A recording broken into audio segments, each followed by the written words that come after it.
Bibo!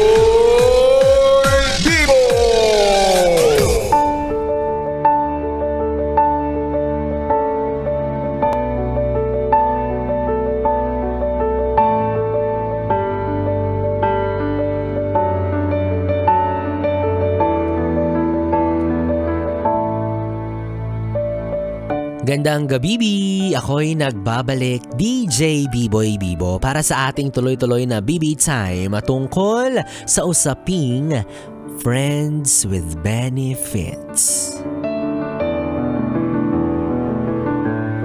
Para po sa mga yes friend natin na hindi pamilyar sa konsepto ng Friends with Benefits, bago po ang lahat, buksan po muna natin ang ating isipan na pagdating sa ganitong klase ng usapan. So una, malayo po ang konsepto ng friends with benefits sa konsepto ng friend zone. Magkaiba po yun. Yung friend zone po, yung sinubukan mong in love sa iyong kaibigan pero hanggang kaibigan lang ang turing sa'yo. At pangalawa, ang ibig sabihin po nito ay kapag may nangyayari sa inyo ng kaibigan mo, kapag may ginagawa kayong milagro. At wala rin kayong nararamdaman sa isa't isa. Take note, walang kinalaman dito ang puso. Ang pangunahin na gumagana sa usaping ito ay yung nasa pagitan ng hita ninyo. Diba? Sana ngayon gets mo na. Yung magkaibigan kayo pero may nangyayari sa inyo. Sounds controversial. Alam niyo so far si B-Boy Bibo, sa mga kaibigan ko, wala pa naman akong nakilala or nai-encounter na ganito. Thank God. Kasi feeling ko hindi ko kaya yung malalaman kung nagsa-something yung dalawang tropa ko na hindi naman magjowa. Diba? Like, wala, bakit kayo nagaganyanan? Buti di niyo ako sinali. Diba? Tsaka sabi nila, ang mga kaibigan natin ay para na nating mga kapatid mula sa ibang mga magulang. So bakit? Paano nyo yan nagagawa kung talagang magkaibigan ang turing nyo sa isa't isa? Siguro tanggap ko pa kung magkakilala no? May pagtanggap. May exception pala. Hindi, diba? Kasi kung magkakilala lang kayo, totally walang mali siya. Pero kung magkaibigan kayo, paano nyo ginagawa yun? Paano nyo naaatim na walang awkwardness, na walang mali siya, talagang magtropa lang na nag-aanuhan? I mean, paanong hindi kayo naiilang sa isa't isa? Kasi diba, nakita niya na yung ano mo, tapos nakita mo na yung ano niya, tapos ang tingin niyo pa rin sa isa't isa, magtropa? Like how? How does it work? I mean, anong feeling? Well, at the end of the day, sila naman yun mga yes friends. Though I don't tolerate, hindi ko po kinokonsinte at hindi ko rin kayo ine-encourage na makipagkaibigan kayo para lang madiligan kayo.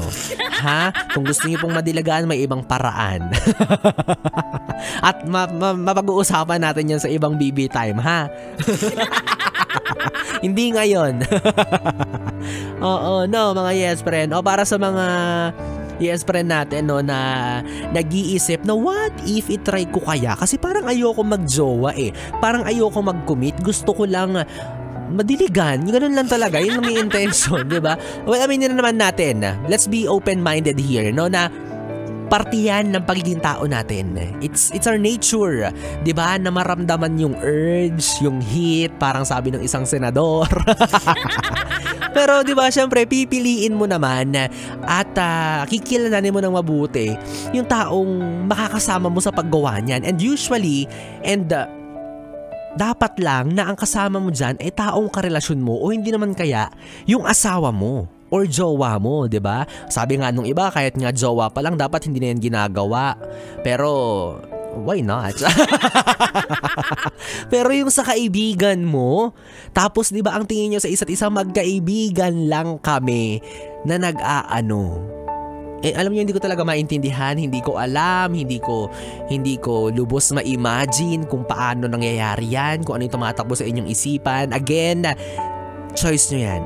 Kayo yung gumagawa niyan. And for sure naman, 'di ba, both ends, merong consent yan. Yun yung mahalaga, di ba? Dapat may consent yan na kahit alam nyo magkaibigan kayo, for as long as gusto nyong gawin yung bagay na yun at may consent kayo, labas ako dyan. Labas kami dyan. Diba? Choice niya yan. O sige, para sa benefit of the doubt, baka nga din naman kasi, no, sadyang malakas lang yung sigaw at tawag ng kanilang kalamnan. Since ayaw nila magjowa pa, di ba? Ayaw nila sa isa't isa or hindi nila feel jumowa ng kung sino-sino. Tapos, ayun ang purpose lang nila, di ba? Pinatos na yung kaibigan. Hindi ko alam, maaaring ganon for the benefit of the doubt. Or, baka may mas malalim na rason psychologically, mentally, kung bakit nagagawa nyo yun. Hindi ko kayo hinuhusgahan, ha. Hindi ko sinasabi na kung ano-ano, walang ibang tumatakbo sa isipan ko. Kasi trip nyo yan. No, trip nyo yan. Pero mas lamang sa akin yung curiosity. Mas lamang sa akin yung mga tanong na bakit, paano, wag na yung paano kasi baka i-demo nyo sa harap ko.